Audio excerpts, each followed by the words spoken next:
자, 반갑습니다. 감성수학의 수강쌤이에요. 안녕. 2022학년도 9월 평가원 모의고사 보느라고 여러분 모두 고생 많았고요. 선생님이 시험지를 받자마자 바로 문제를 풀어봤는데, 일단 여러분들께 빨리 22번을 조금 풀어서 좀 보여주고 싶어서 그래서 22번 먼저 풀어봤고요. 간단하게 좀 주요한 문제들도 이렇게 좀 완벽하게 풀어보진 않았지만 어느 정도 이렇게 좀 봤는데, 이번 시험이 선생님 생각에는 9월 평가원 치고는 조금 쉬웠다고 생각을 해요. 6월이랑 난이도 차이가 뭐 그렇게 크지도 않았고, 뭐 난이도가 좀 어렵다고 느낀 사람도 있겠지만, 사실 여러분들이 6월부터 9월까지 놀고 있었던 게 아니잖아. 그치? 그러니까 열심히 공부하면서 실력이 올라간 상태였기 때문에 시험 난이도가 올라갔지만 우리는 비슷한 난이도일 것이다 라는 약간 그런 선생님 개인적인 생각입니다. 난이도를 내가 어찌 감히 평가하겠니, 여러분. 시험장에서 여러분들이 느꼈던 그 공포, 그 떨림, 그런 걸 내가 감히 어떻게 표현을 하겠어요. 근데 선생님이 그냥 전문가의 입장에서 봤을 때 여러분들이 느꼈던 난이도는 그냥 6월이랑 비슷했을 것이다. 6월도 어려웠잖아요. 그쵸? 그래서 그런 느낌이라고 생각하면 되고, 뭐 간단하게 몇 개만 좀 짚고 넘어가면, 선생님은 14번 문제가 조금 특이했던 것 같아요. 14번 문제는 뭐 간단하게 풀었는데, 선생님이니까. 근데 식으로 접근해야 될지 그래프로 접근을 해야 될지를 순간적으로 고민했었던 그런 문제였던 것 같아. 근데 그냥 간단하게 그냥 그래프로만으로도 답을 낼 수 있었던, 그냥 되게 조금 신유형이라면 신유형일 수 있는. 왜냐면 보통 14번 같은 경우에 계산을 직접 하잖아요, 여러분. 복잡한 계산을 하고 막 적분하라고 그러면 적분해서 적분값 구하고 막 그랬는데, 이번에는 좀 그렇지 않고 되게 깔끔하게 문제가 좀 출제된 것 같아요. 그 다음에 수열 같은 경우에는 그냥 문제를 보자마자 솔직히 좀 많이 싫었어. 선생님이 수열을 되게 좋아하는 편인데, 이건 너무 조금 계산을 좀 복잡하게 내지 않았나. 6월 때도 그랬는데, 수열 문제는 요즘에 조금 복잡하게 계산을 좀 출제하는 경향이 있지 않나 생각을 합니다. 왜냐하면 워낙 잘하니까. 여러분들 워낙 잘하잖아요. 등차수열, 등비수열 가지고 놀잖아. 그러니까 어떻게 변별력을 좀 주기 위해서는 지금과 같은 이런 방식으로 수열 문제를 출제할 수밖에 없는 그런 그 출제자의 마음을 여러분들이 조금 헤아려서 수열 문제는 조금 계산을 좀 빡세게 해야 된다라는 생각을 가지고 이제 여러분들이 남은 기간을 공부했으면 좋겠어요.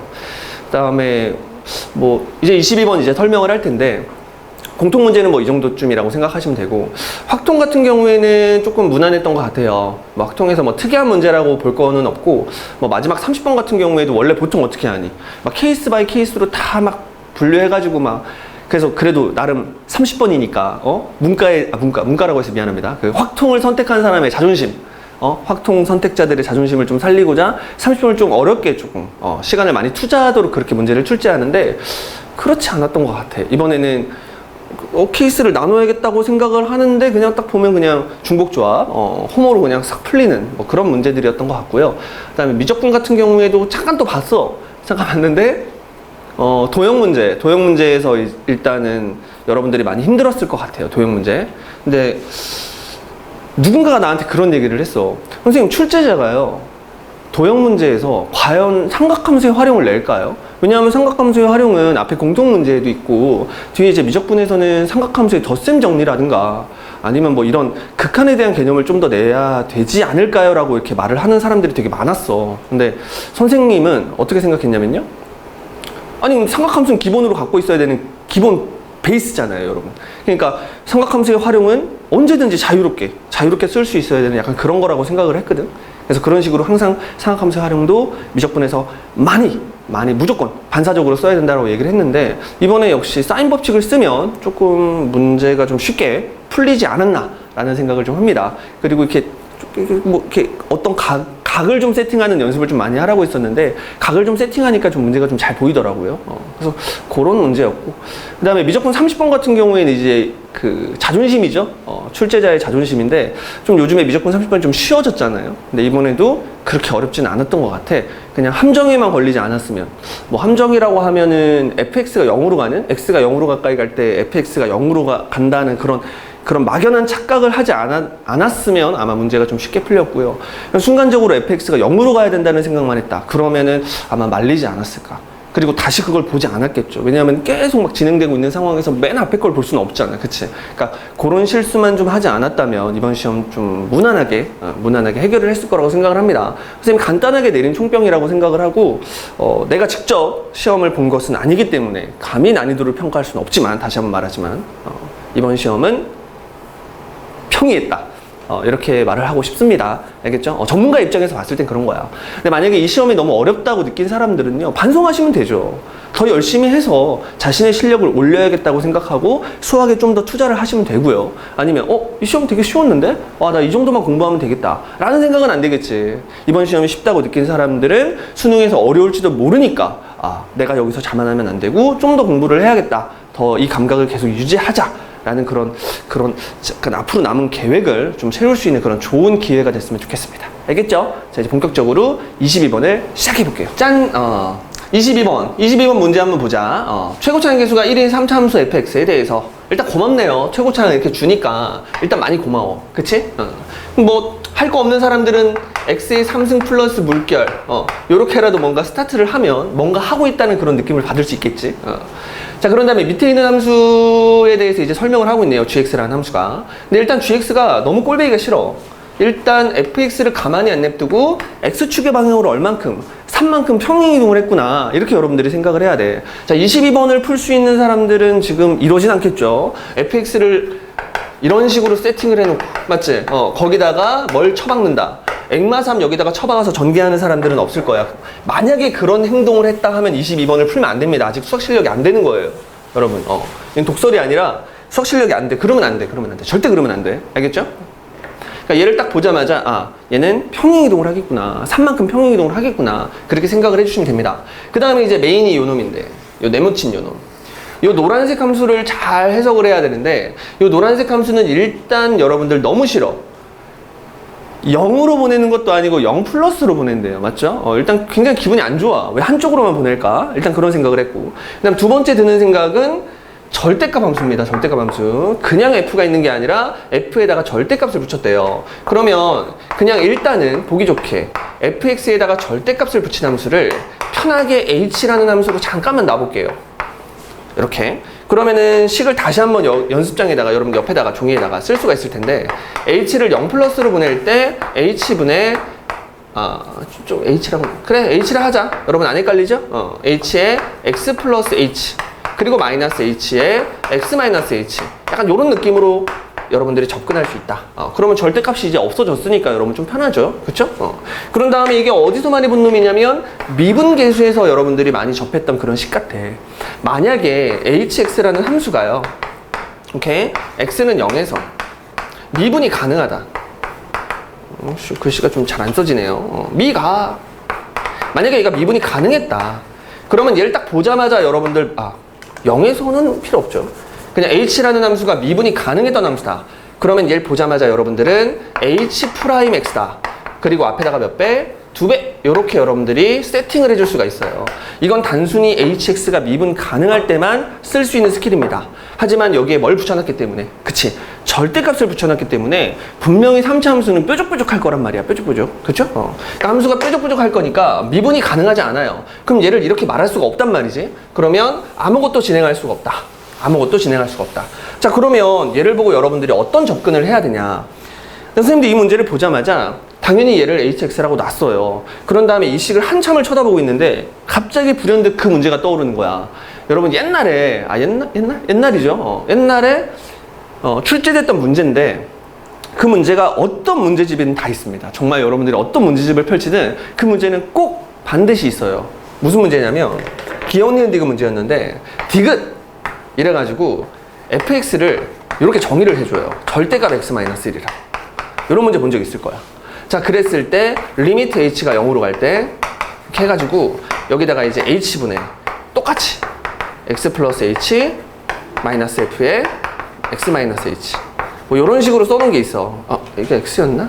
아니다, 요게 1이었다 얘들아. 미안하다. 1 이렇게 1. 자, 이렇게 써져 있는 그런 문제가 있습니다. 이런 문제를 딱 써놓고 여기다가 0 이렇게 한 거야. 근데 대부분의 애들이 얘를 어떻게 풀었었냐면 이렇게 푼 거야. 선생님, 얘 f'1의 정의고요. 여기 계산하면 여기 앞에 2가 이렇게 들어가요, 선생님. 그런데 얘는 이렇게 뾰족한 함수이기 때문에 1에서 미분이 불가능한 함수거든요. 그래가지고 얘는 F'1이 존재하지가 않아요. 그러니까 이 값은 존재하지 않습니다. 따라서 0이 아니에요. 그래서 디귿을 아니라고 하고 문제를 풀었어요. 그래서 다 틀렸었죠. 이게 3점짜리로 선생님이 기억이 나는데 이게 다 틀렸어. 그래서 이 문제가 어디에 있냐? 모든 문제집에 다 있잖아. 여러분들 미분이 가능하다는 확실한 보장이 없으면 얘를 절대로 얘라고 하지 마세요. 그런 문제들을 여러분들이 계속 개념 시간 또는 뭐 문제풀이 시간에 계속 연습을 했을 텐데 갑자기 이 문제가 떠오르는 거야. 이거 지금 하지 말라는 거잖아. 그럼 얘가 어떻게 풀었을까? 그때 당시에 이렇게 풀었을걸 여러분? 얘는 이제 미분계수의 정의를 쓸 수가 없으니까 리미트 h가 0으로 갈 때 이 함수 자체가 어떻게 생겼죠? 그냥 이렇게 생겼잖아. 이렇게 생겼는데 그냥 이게 이렇게 그냥 V자로 생긴 게 아니라 정확히 1을 기준으로 좌우가 대칭이었단 말이야. 그러다 보니까 F에다가 1 플러스 H를 집어넣은 값과 F에다가 1 마이너스 H를 집어넣은 값은 H가 어떤 값이든 상관없이 항상 똑같은 함수값을 출력했잖아. 여기가 1을 기준으로 똑같은 거리만큼 떨어져 있을 때 얘가 1을 기준으로 대칭이니까. 그래서 그냥 분자 자체가 그냥 뭐가 돼버렸어? 0이 돼버렸죠? 그리고 분모는 h였고 얘는 0으로 가까이 가는 상태니까 0으로 가까이 가는 놈분에 진짜 0이 돼서 얘가 뭐가 됐던 거야? 그렇지. 얘가 0이 됐던 거예요. 그래서 디귿이 참이었어요. 그때 당시에. 갑자기 이 문제가 생각이 나는 거예요, 여러분. 이 문제가. 갑자기 이걸 보니까 이 문제가 생각이 나. 이게 무슨 얘기냐? 우리는 지금부터 꺾어 올린 함수, 어떤 3차 함수를 꺾어 올린 함수를 h라고 새롭게 정의를 했는데 h라는 함수를 꺾어 올렸을 때 상황을 잠깐만 생각을 해보면 여기에 이제 f가 있었어요. f라는 함수를 x축에 대해서 이렇게 꺾어 올린 거야. 일반적으로 이렇게 생겼다고 치면 여기서 오지게 꺾이겠죠. 이렇게 꺾이면서 요런 뾰족한 점들, 요런 데서 미분이 가능해요, 불가능해요? 불가능하단 말이지. 그러면 요런 불가능한 점에서 과연 이놈을 어떻게 계산하냐, 그런 얘기인데 결론부터 말씀드리면 이 점, 이 점, 이 점 알파, 베타, 감마라고 났을 때 알파일 때의 요 값은 존재하지 않아요. 존재하지 않아요. 베타일 때 이 값도 존재하지 않아요. 그 다음에 감마일 때 이 값도 존재하지 않아요. 그럼 아까는 왜 존재했어? 아까는 0으로 왜 존재했어? 그건 대칭성이 있을 때만 존재합니다, 여러분. 완전히 대칭이어야 돼. 점대칭이 되든 아니면 뭐가 되든 Y축 대칭이 되든 정확히 말하면 Y축 대칭이 돼야 돼. 그 선대칭이 돼야 돼. 그 점을 기준으로 대칭이 돼야 돼요. 그러니까 꺾어 올렸기 때문에 이게 점대칭은 될 수 없고, 오케이? 이게 선대칭이 돼야 되는데 3차 함수 중에서 선대칭이 될 수 있는 유일한 함수가 있지. 여기가 변곡점이면 돼요. 변곡점에서 여러분들이 만약에 얘를 뭐 한다면, 이렇게 꺾어 올린다면 그러면 정확히 요놈과 요때의 상황이 대칭이겠지. 누구에 대해서? 요 선에 대해서 정확히 대칭일 거 아니야? 그럼 이 경우에는 이 값이 충분히 존재할 수가 있습니다. 그런데 이런 경우가 아니고서는 요런 데서는 얘가 선대칭이 될 수가 없어. 얘를 꺾어 올리면 이렇게 될 거 아니야? 자, 얘랑 그림상 대칭인 것처럼 보이니? 그림상으로도 대칭인 것처럼 안 보이잖아. 그러니까 얘는 대칭이 아니란 말이야. 그러니까 이런 값들에서는 절대로 얘가 존재할 수가 없습니다. 그러니까 얘가 존재를 하는 게 있고 존재를 하지 않는 게 있는데 얘가 존재를 하지 않는 곳에서는 이 f에다가 x-3을 집어넣는, 그러니까 f라는 함수를 3만큼 평행이동한 이 함수가 도움을 줘야 돼요. 얘한테 도움을 줘서 이 가라는 조건, g는 실수 전체의 집합에서 연속이다. 연속이라는 말은 모든 x에 대해서 정의가 다 돼야 되고 값들이 다 끊어짐 없어야 된다는 얘기잖아. 그러니까 이 값이 일단 존재를 하지 않으려면 얘가 최선의 노력을 다해서 얘를 존재하도록 만들어줘야 되는데 그 방법은 얘가 뭐일 수밖에 없는 거야. 그렇지? 0일 수밖에 없는 거야. 얘가 존재를 하지 않는 곳이 있다면 앞에 있는 저 함수가 최선의 노력을 다해서 0이 돼줘야 이 전체가 존재한다는 게 아니라 존재할 가능성이 이만큼이라도 있는 거죠. 그렇죠? 그래서 이런 식으로 접근을 해줘야 된다. 그런 얘기였습니다. 자, 그러면 이제 본격적으로 문제를 풀어보자. 얘가 존재하지 않는 것이 어떤 값들이 있는지를 한번 생각해 봤는데, 자, 첫 번째는 이거예요. 편하게 요거. 그래? 요거 변곡점이라고 한번 해보자.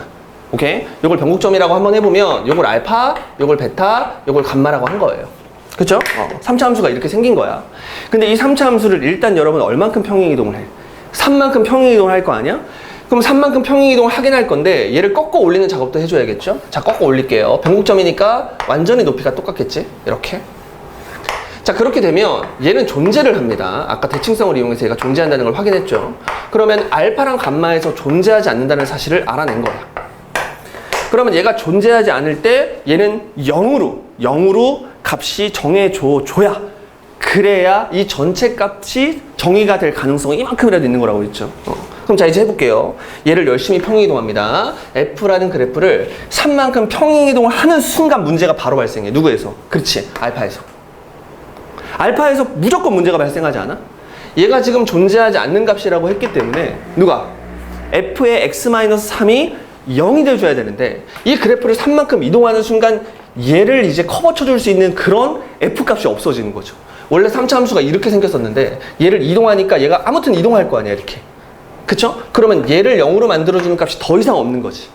그러면 가라는 조건을 만족시킬 수가 없어요. 그쵸? 얘를 옆으로 여러분들이 조금만 이동해도 알파라는 놈은 더 이상 존재할 수 없는 놈이 돼버립니다. 얘네들이 곱해도 절대 존재할 수 없는 놈이 돼버려. 그래서 가라는 조건을 만족할 수 없죠. 됐죠? 조금 어렵나? 이게 되게 내가 풀 땐 되게 쉬웠는데 설명을 하려니까 조금 어렵네요, 여러분. 이해를 시키려고 하니까. 그래서 이 경우는 안 된다는 사실을 알 수 있어. 얘가 존재를 하건 말건 상관없이. 아무튼 요 놈 때문에 안 돼요. 그쵸? 요 놈 때문에 안 돼. 그러면 3차 함수가 만약에 이런 식으로 생겼다. 이런 식으로 생겨버려가지고 어떻게 할 수가 없다. 그쵸? 요거 한 점밖에 없다. 자, 이 경우도 말이 안 되지. 왜? 얘를 꺾고 올리면 얘가 이런 식으로 될 텐데. 그쵸? 일단 여기선 존재하지 않는다는 사실을 알 수 있어요. 그런데 이 하얀색 F라는 그래프를 3만큼 이동시키면 아무튼간 얘가 알파 플러스 3이 돼서 더 이상 얘를 커버 쳐줄 수 있는 그런 F의 값이 존재하지가 않겠죠, 이렇게. 그쵸? 그래서 이 경우도 안 된다는 사실을 알 수 있어. 어디서? 가에서. 가만 가지고도 엄청나게 많이 걸러낼 수가 있습니다. 알겠죠? 자, 그러면 3차 함수의 그래프가 이제 어떻게 생긴 것만 보면 돼. 그렇지. 접하는 경우만 보면 되겠죠. 이렇게 접하는 경우. 이런 경우와 뭐 이런 식으로 접하는 경우. 이 두 가지 경우를 한번 생각해 볼까? 이게 F야. 이렇게 됐어요. 그러면 얘 같은 경우에 얘를 알파라고 놓을 건데 얘를 꺾어 올리면 그래프가 이런 식으로 생기겠죠? 자, 이제 얘가 문제가 됐죠? 얘가 이제 베타라고 할 건데 이 베타가 상당히 문제가 됩니다. 그랬을 때 이 하얀색 그래프를 3만큼 이동을 시켜서 이 베타를 커버 쳐주려면 이 알파가 일로 와야겠지. 그래서 그래프가 이런 식으로 생겨줘야. 여기까지 괜찮나요? X 쭉 좀 늘릴게요. 이 그래프를 얼만큼? 3만큼. 이렇게 3만큼 평행이동시켜준 이 빨간색의 그래프가, 오케이? 이 노란색의 그래프, 여기 뾰족한 요점을 요 놈이 커버 쳐줄 수 있게끔 그렇게 평행이동이 되면 이제 얘가 존재하지 않을 때 얘가 0이 되는 상황이 만들어지는 겁니다. 여기까지 괜찮나요? 됐죠? 선생님 밑에 것도 해주세요. 밑에 거 똑같이 해볼까? 밑에 거는 얘를 꺾어 올리면 이런 식이 되겠죠? 그런데 이 하얀색 그래프를 뭐 3만큼 그냥 뭐 3만큼 이동할 때도 뭐 이렇게 이동했다고 치지 뭐 그냥. 자, 이렇게 이동을 했다고 치는 순간 이 뾰족한 이 점을 이 빨간색 그래프가 도와줄 수가 없어요. 됐죠? 도와줄 수 없기 때문에 존재하지 않겠지. 두 놈을 곱한 값은 존재하지 않겠지. 따라서 지금 모든 케이스들을 다 그려봤는데 가능한 경우가 딱 요거 하나밖에 없다는 사실을 알아냅니다. 근데 선생님 하나 안 하셨어요. 뭘 안 했지 내가? 3차 함수가 애시당초 처음부터 이런 식으로 생길 수도 있잖아요. 그렇지. 자, 3차 함수가 이렇게 생기면 이 값은 존재합니다. 됐죠? 이 값도 존재하게 돼요. 그렇죠? 둘이 곱해도 존재하는 값이 돼요. 근데 문제는 이겁니다. 이거. gx를 0으로 만드는 서로 다른 내실근이라는 말에서 얘는 안 돼요. 왜 그러냐면 얘를 0으로 만드는 근이 요건데, 맞죠? 요거 0으로 만드니까. 그럼 여기 하나 있잖아, 이렇게. f가 0 되는 값이 하나 있잖아. 그 다음에 요것도 마찬가지입니다. 얘는 그냥 그래프를 꺾어 올리기 때문에 이런 식으로 이제 진행이 될 텐데 여기서 이제 요 놈의 값이 미분이 가능한 함수가 돼버렸으니까 프라임이 0이 될 때라고 생각을 할 수가 있거든. 그럼 프라임이 0이 될 때는 이거 하나밖에 없잖아. 그치? 그럼 평행이동을 했고 이거니까 두 개밖에 없겠죠. 그렇죠? 그래서 이 서로 다른 내실근을 갖는다는 말을 얘가 만족시킬 수가 없어요. 따라서 이 경우도 안 돼. 됐나요? 그래서 가능한 경우는 요거밖에 없습니다. 가능한 경우는 요거밖에 없고 이제 여러분들이 인수정리를 통해서 답을 내주면 되는데 답도 매우 깔끔하지. 여러분들이 이 그래프를 3만큼 이동한 거니까 얘가 베타가 아니라 이제 뭘로 바뀔 수가 있어? 그렇지. 알파 플러스 3으로 바뀔 수가 있어. 그런데 3차 함수의 비율 관계에 의해서 얘가 매우 간단하게 정리가 되네요. 요 미분에서 0 되는 값, 요 값들은 다 요게 이제 2대 1의 비율을 갖고 있기 때문에 알파 플러스 2라고 정의할 수가 있고 됐죠?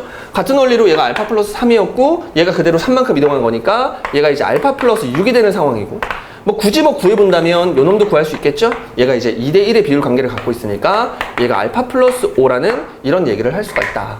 3차 함수의 비율 관계 정도는 여러분들이 알고 있으면 좋습니다. 4차 함수 같은 경우에 이런 이제 비율 관계도 있는데 이런 식으로 생겼을 때 얘가 이제 3대1이다. 이런 것도 이제 여러분들이 외우고 있으면 편한데요. 얘가 실제 시험에서는 얘가 1대3인지 3대1인지 갑자기 헷갈리는 경우가 있어. 자, 그러면 여러분들의 그 인생을 운에 맡길 수는 없잖아요. 그쵸? 그래서 요거는 조금 선생님이 추천하지는 않아. 근데 이제 3차 함수에서 2대1은 절대 까먹을 수가 없는 게 여러분들이 3차 함수를 그렸을 때 변곡점에서부터 극점들을 두 개를 연결하고 나면 얘가 몇 대 몇이다? 얘가 1대1이다. 그리고 마저 연결을 해주면 이 녀석도 역시 얼마다? 그렇지, 1이다. 그러니까 요 개념 때문에 여러분들이 얘가 2대1인 건 손쉽게 헷갈리더라도 확인할 수가 있습니다. 아시겠죠? 그래서 3차 함수의 비율 관계 2대1은 조금 여러분들이 외우다시피 해줬으면 좋겠습니다. 아시겠죠? 자, 그럼 답 내면 됐네요. 답 내면 돼요. 그럼 이제 gx를 0이라고 놓고 방정식을 풀라고 했으니까 얘가 이제 0이 되는 거 찾아야 되죠? 얘는 빨간색의 그래프입니다. 평행 이동을 했을 때 빨간색의 그래프, 그 빨간색의 그래프가 0 되는 값은 알파 플러스 3이랑 그 다음에 알파 플러스 6이 되는 거고요. 됐죠? 그 다음에 요놈이 0이 된다는 것은, 그쵸? 요놈이 0이 된다는 것은 원래 f의 그래프에서의 프라임이 0 되는 값. 누구랑 누구야? 알파랑 요거 알파 플러스 2네요. 그래서 알파랑 알파 플러스 2 요렇게 4개의 알파 1, 알파 2, 알파 3, 알파 4를 구한 거야. 얘네들을 다 더한 것을 얼마라고 하래? 그렇지. 이렇게 7 이렇게 해달래요. 그러면 4알파라는 놈이 11이 되니까 넘어가면서 4알파는 마이너스 4가 되고요. 알파라는 값을 마이너스 1이라고 정리할 수가 있네요. 이렇게. 그랬을 때 문제에서 구하고자 하는 걸 봤더니 f라는 함수를 구해서 5를 박으래요. 그렇죠? 아니, f라는 함수는 지금 여기 하얀색 함수인데 알파라는 값이 여기 얼마라는 걸 알았어 이제. 마이너스 1이라는 걸 알았죠? 그 다음에 알파라는 일이 마이너스 1이니까 여기 얼마라는 사실을, 그렇지, 2라는 사실을 알았습니다. 그래서 우리가 구하고자 했던 3차 함수가 마이너스 1에서 찰랑거리고요 2에서 팍 뚫고 있으니까 fx라는 함수를 x 플러스 1을 하나 갖고 있다, 두 개 갖고 있다, 그리고 x 마이너스 2를 몇 개 하나 가지고 있다. 문제에서 준 최고 차의 개수는 얼마다? 1이다. 뽁. 됐죠? 이렇게 fx를 구해버립니다. 그래가지고 여기다가 뭘 딱 박아주면, 그치, 5를 조심스럽게 박아주면 내가 원하는 답을 얻을 수 있는데 36이랑 뭐야? 3이죠? 36이랑 3을 곱하니까 럭셔리하게 답이 이런 108이 나오네요. 됐죠? 이렇게 깔끔하게 22번의 답을 얻어낼 수가 있어요. 선생님이 좀 빨리 해서 답만 내고 싶었는데 갑자기 그 얘기가 하고 싶은 거야. 아까 그 절대값 함수 있잖아.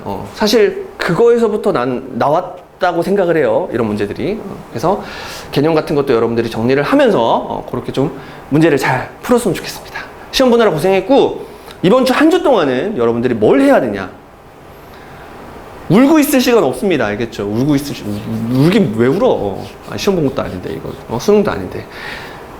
내가 왜 틀렸는지를 여러분들이 문제 위에다가 하나씩 써봐. 선생님, 전에 몰랐는데요? 그럼 몰랐다고 쓰세요. 거기다가 몰랐음. 그럼 몰랐음을 딱 쓰고 여러분들이 무슨 생각을 해야 돼? 내가 이걸 몰랐으니까 이걸 앞으로는 알아내야겠죠. 그게 이제 여러분들의 해결 방안이 되는 거야. 그러니까 피드백을 지 혼자 하는 거예요. 누구한테 갖다 들이밀고 제가 이거 못했는데 이거 어떻게 하죠? 그러면 전문가가 막 자네는 이걸 못했군 하면서 막 피드백을 해줘. 그 사람이 막 피드백을 해준다니까? 나한테 뭐 물어본 애가 있어. 그럼 내가 막 피드백을 해줘. 내가 한 거잖아. 피드백은 여러분들이 해야죠. 피드백은 본인이 해야 돼. 본인이. 지금 이 9월 평가원까지 온 사람들이라면 본인이 스스로 자기 자신에게 피드백을 하세요. 그 하는 방법은 지금 내가 말한, 내가 왜 문제를 틀렸는지, 시험 때 내가 대체 무슨 생각을 했었는지, 그 시험 때 이 문제를 풀면서 내가 시간이 부족했는지, 뭐 아니면은 이걸 보자마자 절대값 함수를 딱 보자마자 그냥 숨이 턱 막혔는지, 이런 그 세부적인 것들을 여러분들이 시험지에다 다 써봐. 그럼 그것들이 모이면 여러분들이 이 9월 평가원 모의고사에 대한 스스로에 대한 어떤 총평을 내릴 수가 있어요. 나는 뭐가 부족하다. 뭐는 좀 괜찮았다. 그런 것들을 좀 확인을 해서 그 문제점들을 보완하기 위한 공부 계획을 세우세요. 그렇잖아요. 그걸 지금 보완하려고 지금 이 시험을 본 건데, 국가에서 이 시험을 보면서 여러분들 수능 때까지 그런 문제점들을 보완하세요 라고 지금 낸 시험이거든. 근데 이거 시험 못 봤다고 막 울고 있고 막 나는 포기해야 되나 이러고 있고 이러지 말라는 거죠. 알겠죠? 그래서 주위에 또 이것도 하지 마. 주위에서 어떤 애가 뭘 했는데 막 자기 성적이 막 올랐대. 나도 그거 해야겠다. 이게 제일 멍청한 애야. 제일 멍청한 애. 걔가 그걸 해서 성적이 오른 거랑 여러분들이 그걸 해서 성적이 오르는 거랑은 상관성이 거의 없어요. 조금은 있겠지. 조금은 있는데 거의 없어. 근데 그 학생이 그런 방법을 선택한 거야. 내가 지금 말한 것처럼 나는 이런 문제점들이 있어서 이걸 보완하기 위해서 나는 이렇게 했어. 그 방법은 참 좋은 방법이지. 그건 참고할 만한 건데 갑자기 걔가 뭘 풀었대. 뭐 어떤 선생님 강의를 들었대. 뭐 아니면 뭘 했대. 그럼 나도 그거 해봐야지. 이거는 안 된다는 거죠, 여러분. 알겠죠? 그 사람의 공부 습관, 공부 방법 이런 것들은 조언을 통해서 여러분들이 받아들일 수는 있지만 그 사람이 뭘 풀었대. 나도 그걸 풀어야지. 이거는 전혀 여러분들 도움이 되지 않는다고 내가 감히 이야기하겠습니다. 알겠죠? 여러분들 동아줄 잡지 마세요. 썩은 동아줄 잡으면 안 됩니다. 알겠죠? 절실한 마음으로 동아줄을 잡는 사람들이 있는데 그러지 마시고 여러분들이 하던 거 잘 마무리 잘 지어서 수능 때까지 대박 나시길 바랍니다. 아시겠죠? 여러분 고생했어요.